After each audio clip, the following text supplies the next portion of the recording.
এই ছবিটা দেখতে অনেক সুন্দর, কিন্তু কি ওটা আমি নিজেও জানি না। এই ছবিটা অনেক সুন্দর, কিন্তু ছবির কিছুই আমি বুঝছি না। তাই এই ছবির নাম আমি দিয়েছি হিজিবিজি হিজিবিজি। এই দুটা ছবি তোলার জন্যই ইউজ হয়েছে এই দুইটা যন্ত্র, বা এমনই আরো কিছু যন্ত্র। এটা আমরা কি দেখছি? এটা আমরা দেখছি রাতের আকাশ শুধু কালো, ঘুটঘুটে কালো। এখন আমাদের মনে প্রশ্ন জাগতেই পারে, একটা হাবল টেলিস্কোপ এত রঙিন আকাশ দেখে, একটা জেমস ওয়েব টেলিস্কোপ এত হিজিবিজি আকাশ দেখে, আমাদের এই দুটো টেলিস্কোপ এত কালো আকাশ দেখে। তাহলে আমি কি মহাশূন্য যানে চড়ে যদি মহাকাশে পাড়ি দেই, ওই জেমস ওয়েব স্পেস টেলিস্কোপ বা হাবল টেলিস্কোপের মতো রঙিন দৃশ্য দেখতে পারবো? উত্তর হলো হয়তো না। কারণ কি? এখানে আমরা একটা কম্পারিজন করছি।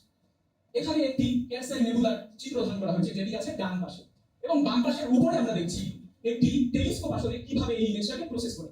তারা রেড, গ্রিন আর ব্লু তিনটা আলাদা ফিল্টারের ছবিগুলো নেয়, ওইটাকে কম্প্রেস করে কম্পোজিট করে আমাদের এই ছবিটা দেয়। তার মানে আমরা যদি জীবনে কোনোদিন ক্যালসাইন নেবুলার কাছে চলে যাই, আমরা হয়তো এমন ভাবে ওই নেবুলাটাকে নাও দেখতে পারি। এখানে আমরা যদি সশরীরে পৌঁছাই, তাহলে এই যে বাম সাইডের যে ইমেজটি, ওইটা হয়তো আমরা দেখতে পাবো।